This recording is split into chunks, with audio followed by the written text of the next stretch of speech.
Hi guys, I'm Jane, back today to give you a glute workout. I'm going to be using the ball. So your glutes are your bum muscles. We've got many layers to our bum muscles and the glutes have many functions. So the glutes are really important postural muscles. They help to keep the torso upright on top of the pelvis.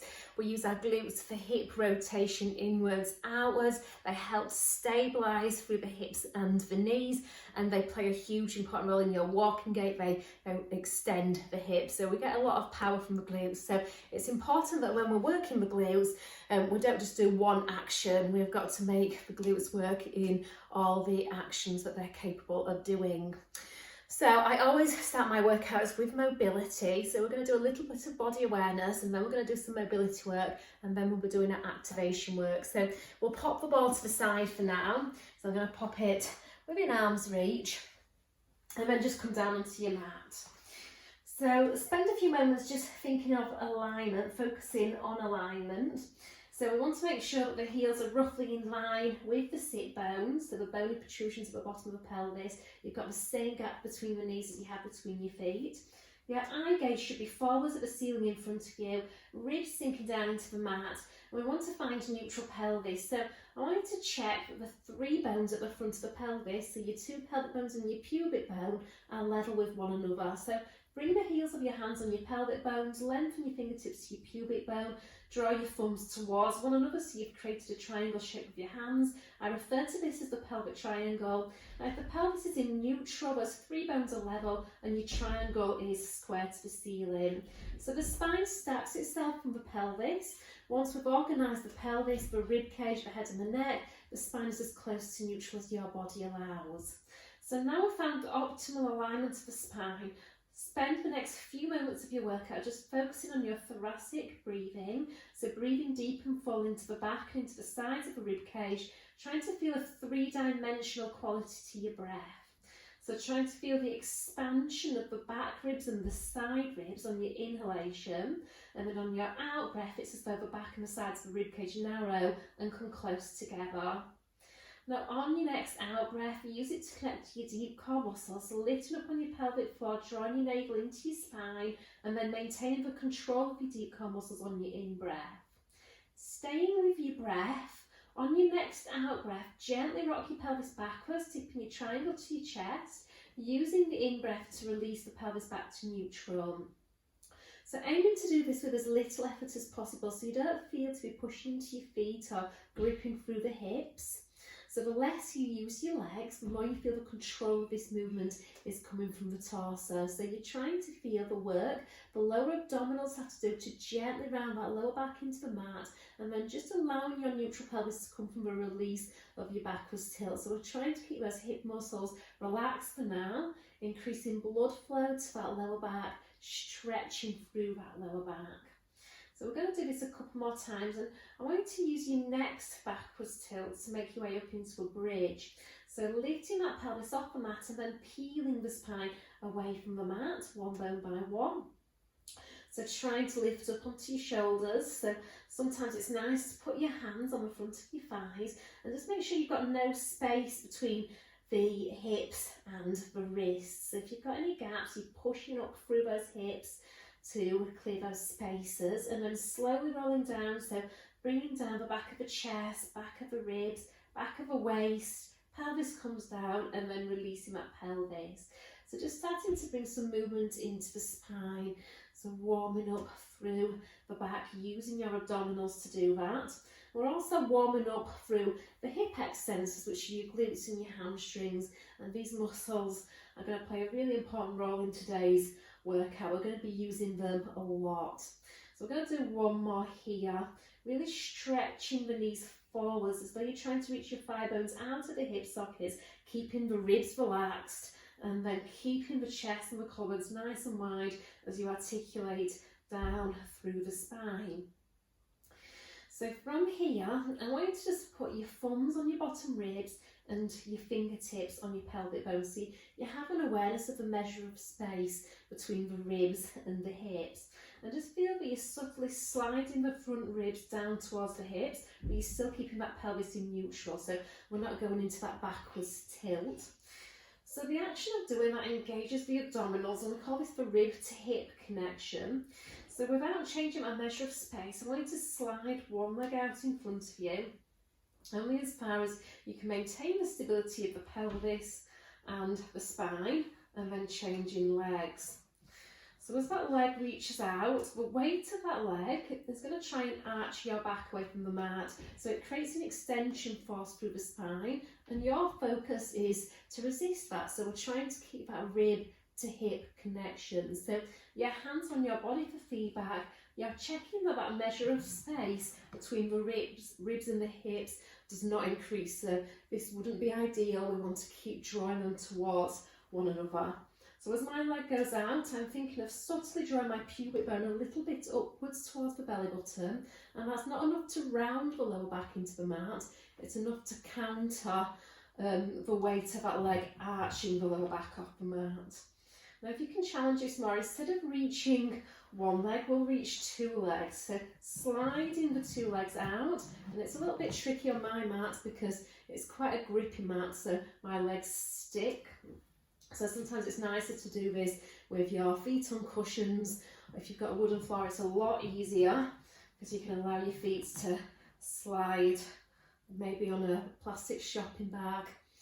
But again, we're trying to keep that rib to hip connection, so we want to make sure that we're not popping those ribs out or arching that back away from the floor.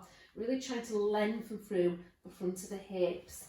So bringing those legs back in and then reaching your arms up to the ceiling and just bringing some movement into those shoulders, because we're going to be using the shoulder stabilisers for one or two exercises today. So lifting the back of the shoulders off the mat and then bringing the back of the shoulders onto the mat. So the measure of space between your hands should remain the same, and you're just allowing your arms to follow the shoulder blades as the shoulder blades articulate on the rib cage. So just feeling how those shoulder blades move forwards on the rib cage and away from the spine as they protract, and then just feel how those shoulder blades move backwards on the rib cage and towards the spine as they retract. And then keeping that gentle retraction, I want you to reach your arms back as far as you can keep the rib cage heavy on the mat, and then reaching those arms up to the ceiling again. So I'm thinking about rib to hip connection, trying to think of the front ribs sliding down towards the top of the pelvis. So that's the sensation of doing the first part of a sit-up. So if we was to do a sit-up, those ribs would slide downwards towards the hips, and that's what I'm thinking about as I reach my arms back, that sliding down of the ribs. It's almost like a secret sit-up. So really trying to keep that stability. So I'm getting that nice mobility through the shoulders, and I'm stretching the sides of my body. So trying to reach from my elbows all the way into the waist. We're going to add the leg movement. So as the arms go back, you're going to slide the legs out and really fighting to keep that rib to hip connection, and then bringing everything back in. So we're getting that lengthening through the front of the hip here, and we're getting that lengthening through the sides of the body. Now, whenever I do glute workouts, I always like to do a release for the hip flexors, some sort of stretch through the hip flexors, because when the hip flexors are tied, sometimes we've got a hip flexor that goes from the knee into the front of the pelvis. Any one of the hip flexors, when they're tight, can inhibit you from using the glutes correctly. So we're just doing a little bit of hip opening here, and this is good for core strength as well. So we're going to do this one more time, and then I'm going to challenge this a little bit more. So then you're going to grab the ball, and I want you to do your shoulder bridge, so rocking your pelvis back and peeling the spine away, and then find that lift, that opening through the hips, and you're going to pop the ball underneath the pelvis. So we want to feel that we don't want the ball too close to the lower back here. So it wants to be directly underneath the sacrum, the flat bone at the back of the pelvis. And again, ideally, the pelvis is in a neutral position here. So when the ball is underneath the pelvis, it might be that the pubic bone is just a little bit higher than your two pelvic bones. Now, the ball will dictate that the rib cage is off the floor, but we want to feel that we're reaching the rib cage towards the floor. So again, we're trying to think of that rib to hip connection. And then we're going to do that same arm movement, trying to keep that rib to hip connection here. So the ball is an unstable surface, so it really highlights the strength of your stabilizers. The more stable you are, the more still and stable the ball will be. So then I'm going to add one leg. So the leg reaches out as the arms go back, and I'm really focusing on my rib to hip connection here, alternating that leg reach. Now, because the ball is underneath the pelvis, the foot has got further to go to reach the floor, so the front of the hip has to lengthen more to allow that to happen. So I'm further opening up through the front of my hip. I am tight through my hip flexor, so I'm feeling quite a stretch. Now, if I don't maintain the rib to hip connection, and that happens, then I don't get the benefit of that length here. We're not really changing anything here. So by contracting those abdominals as that leg reaches out, then we really open up through the front of the hip. And we're getting some activation through the back of the hip here, because I'm thinking of reaching the back of my thigh downwards towards the floor. So really using my hip extensors to open up through the front of the hip. Now, if you can, reach the two legs out. And again, I want you to make sure that you're not making this an arm and a leg exercise right now. We're doing this to release the front of the hip. So we're thinking of that rib to hip connection all the time, trying to keep that stability on the ball. So strengthening those stabilizers as we do it. So how straight can you get the legs? So I feel like my legs are really bent. I'm nowhere near straightening those legs, but I know it's a release for the front of my hip. And then coming back. So lifting those hips up and then slowly rolling down one bone at a time. And then you're going to roll onto your side and push yourself up to sit in. Now we're going to do the roll back. Today we've got loads of hamstring exercises, so you're going to be really feeling the back of the legs, and I want to release and stretch those hamstrings before we do them. So you're going to hold that ball. Now we'll start off with bent legs and just feel that your pelvis is in its neutral position, so your pelvic triangle is square to the wall in front of you, and then feel to be lifting your upper back out of the lower back so your spine is nice and straight. Now moving from the pelvis, I want you to rock your pelvis backwards. So again, you're finding that pubic bone to belly button connection, and then slowly roll backwards onto the pelvis, reinforcing that backwards tilt. Eye gaze forward as though you're looking at an imaginary horizon in front of you. Now to come up, chest bone rounds forwards to come up, and then when the shoulders are over the hips, you lengthen the two ends of the spine again. So we're going to go a little bit further on rep number 2. So I'm leading with the pelvis as I roll backwards. There's never a time when I'm not trying to reinforce, drawing that pubic bone upwards. And then as I roll up again, I'm leading through the thorax. So chest bone, reaching forwards towards the thigh bones, and then really tall. Now with straight legs if you can. And we're going to add spine stretch forwards to this. So going a little further, and then seeing if you can reach that ball back, keeping that rib to hip connection at the bottom, reaching that ball up, and then this time we're going to reach the ball all the way forward towards the toes, seeing if you can really stretch the back of those legs, and then keeping that rounded shape in the spine, and then just slowly rolling backwards, bone by bone. Now, if having straight legs does not feel kind to your spine, simply bend those legs back in again and just focus on the spinal movement here.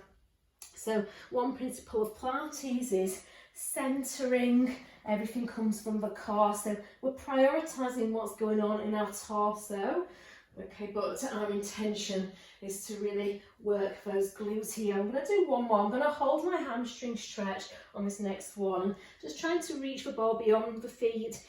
And then pulling the abdominals backwards. I'm trying to lift my chest and my ribs further away from my legs here. Trying to really scoop back through my abs to stretch through my lower back. And then slowly rolling backwards onto the mat. So we're going to stay there, finding that nice sense of opening up through the hips. So bend the legs in, just pop the ball to your side. We're going to do a different variation of a bridge now. So I'm just scooting down, so just in case I have gone off camera. So keeping the pelvis and the spine neutral, you're going to hinge your hips up into a bridge and then hinge your hips back down.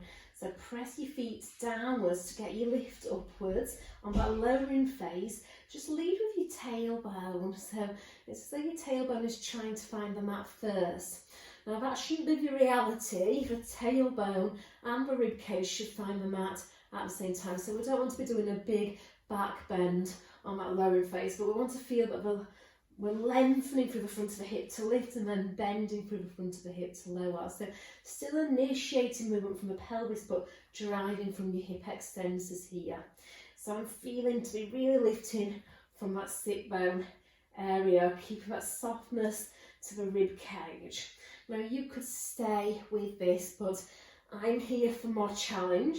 So what we're going to do now is pop a ball underneath the foot. So the ball is here for feedback, so we've got an awareness of the hip extensors, an increased awareness of the hip extensors, of the back of the leg and the glutes. So you're going to push your foot down into it as though you're trying to squish the air out evenly in each direction, and then feel that you're pulling the ball into that sit bone. Pelvis is nice and level, and then you're going to hinge your hips up into the bridge and then hinge your hips back down. So we're still aiming to find a level pelvis here, and I want you to feel that most of your weight is on the ball leg here. So it's really tempting to take your weight into the foot that's not on the ball, because that would be easier, but I want you to feel that you're controlling the ball, you're pressing into it like it's a big ribena berry and you're trying to squish it. Now here you're going to hold it at the top, find that connection through the back of the leg, press into the back of the arms and then lift that supporting leg. We're going to do 3 more, so 4 in total, so 3 and 2. The habit is controlling that ball and keeping the level pelvis, and then 1 more, guys, keeping that chest open, ribs relaxed, and then hinging down from the hips. I'm going to pass the ball over to the other side, but before we do, we're going to go into a little hamstring release, so really stretching through the back of the leg. Okay, so other side, finding neutral, and then find that connection into the ball, pushing your foot down, lifting your hips up. So as I'm doing this, I'm focusing on really stretching through the front of the hips. So I'm trying to control that ball with the leg that's on the ball, so the back of the thigh has to work crazy hard here, but because the other side is lower, it has to work harder. You've got to lengthen a little bit more through the opposite side to get the pelvis level. So it's quite a nice stretch for that supporting side. Now lifting up and staying up, ribs nice and soft, control the ball. This is where you get to feel the difference between one side and the other. Try and keep the tension out of the neck here. That's always a hard thing to do. The tension should be through the shoulder extensors and your hip extensors. So you'll know those muscles. I won't even need to tell you because they'll be talking to you. And then coming back down. And then both feet on the ball. So both feet are going to go on the ball now. Chest staying open. Hinge your hips up and then down. We're going to do this 4 more times. Really working into those glutes, making sure that ball doesn't push forwards unless you ask it to. So holding it, keeping those ribs relaxed, and then reaching the arms up to the ceiling. So it's a lot harder now because I've taken away the stability of my arms length of the exercise. You're going to roll out a little and then back in. So controlling it, roll out a little, back in, and everywhere here. 2 more, and last one. And then hinging down. Okay, not sure how well I did that. So some days are good, some days aren't. Okay, so stretching those hamstrings. Forgot to do that on the other side, didn't I? But hopefully when you do this yourself, you'll have done a stretch on each side. Okay, so rolling onto your side, and you're going to pop the ball underneath your ribs. And the ball is there for a reminder, really, just to let you know if you've relax those abdominals. So heels, hips, bottom elbow on the same straight line as one another. Retract the shoulders backwards to the spine and lift away from that ball, keeping that bottom hip down. Now heels stay together, you're going to open that top knee and close the knee. So remember that principle of centering. So we've got to make sure that the two pelvic bones stay stacked, the ribs stay in, and that lift. We're keeping that lift off the ball here. So the action of lifting the ribs away from the ball activates those obliques, the side abdominals. And it's the side abdominals that stabilise the spine in neutral against the downward challenge of gravity when you're on your side. Range of motion should be as big or as small as you can keep your pelvis still and stable. As the knee opens up to the ceiling, you're trying to feel that your thigh bone is corkscrewing outwards in the hip socket. So we're creating external rotation through the hip, and that activates into the side glutes and the deep glutes here. So you've got to check that that's not happening, because that's a spinal movement. We want stability through the spine, we want mobility through the hip. Now keep the external rotation of the hip, and then you're going to go knee to knee, heel to heel. So knee to knee, we're turning that thigh bone inwards in the hip socket, that's internal rotation of the hip. Heel to heel, the thigh bone turns outwards in the hip socket, that's external rotation. So we're working the side glutes now, the anterior aspect of the side glutes, the posterior aspect of the side glutes. We're keeping that core really engaged here. So we're keeping that height. So we could speed it up a little for a little bit more intensity and a little bit more challenge for that centre. Now I want you to keep the internal rotation, and you're going to do a leg kick. So you're going to try and straighten that leg backwards on that diagonal without changing your spine, and try and keep that thigh bone turned inward in the hip socket throughout without sinking onto that ball. And then I want you to hold the leg straight, and then we're going to pulse it for 10, 9, 8, 7, 6, 5, 4, 3, 2, 1, and release. So just pushing up and then just stretching out through the glute here. So pulling the knee in. And then let's do that on the other side. So ball underneath the ribs. Find that spinal alignment so we know where we're going now. We can get there a little bit quicker. Opening the knee, closing the knee. So this can be work for your neck muscles. So if it starts to get tiring for those lateral neck muscles, turn your head to look downwards at the elbow, but just make sure you're not jamming the chin onto the chest. So keep a long neck when you do this. Chest staying nice and open. So when I do external rotation of the hip, I'm thinking of what I'm trying to lengthen and open. So really opening up from the front of the hip, activating from the back and the side of the hip. Visualization is really important here, guys, because if you can visualize something, the body has an easier time finding it. So I'm visualizing the thigh bone corkscrewing outwards in its socket. So then we're going to go into internal rotation, external rotation.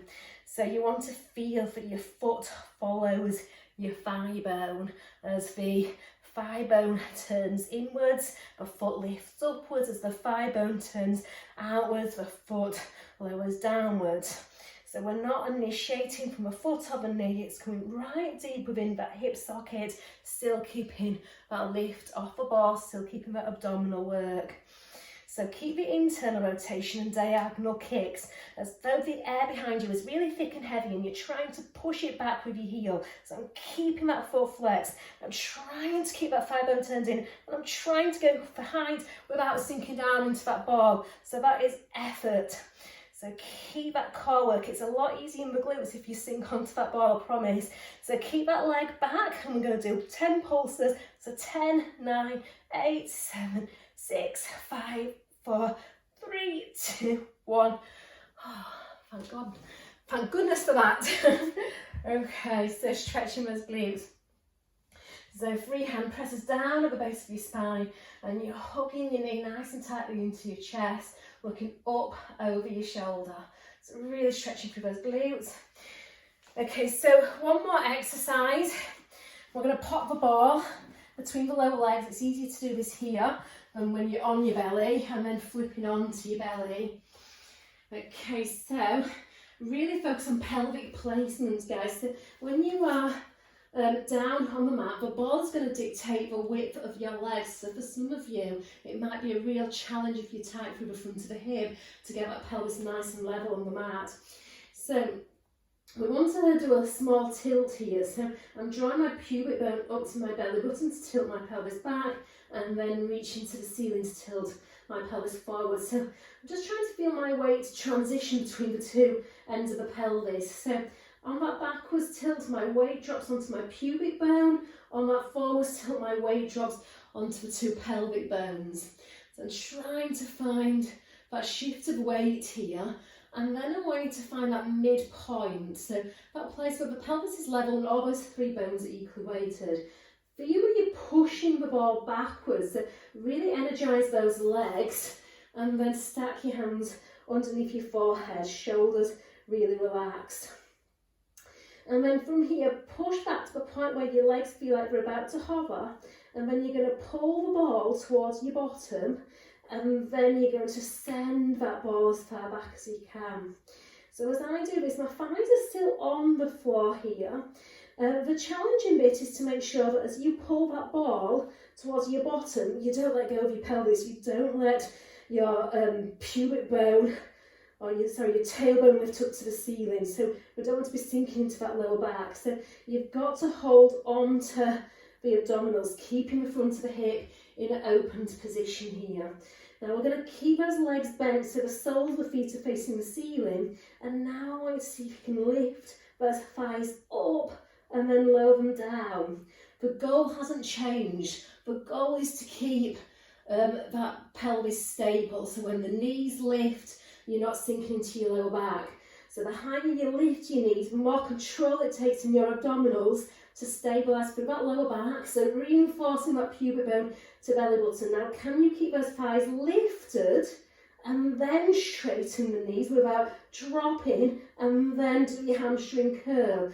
So we're trying to keep those thighs off the floor. So those glutes have to work crazy hard to extend the hips here, and hamstrings having to work really hard here to do the same job, but they're also bending the knees to pull that ball towards your bottom. So we're going to do this 3 more times, full range of motion, keeping that weight towards your pubic bone if you can, shoulders staying down away from your ears. My bottom is really burning now, and release. Okay, and then stretching out by sitting your bottom back. Now guys, the glutes also play a really important role in stabilising through the pelvis. So if I was doing this in a class, I'd have you up standing and doing some standing balance work. So we're using the glutes to stabilise. I haven't got enough space to do that, but yeah, if you wanted to complete the functions of the glutes, then you want to be up on your feet, doing some sort of lunge exercise or side steps or single leg balance. I hope that was useful, guys. Hope to see you soon.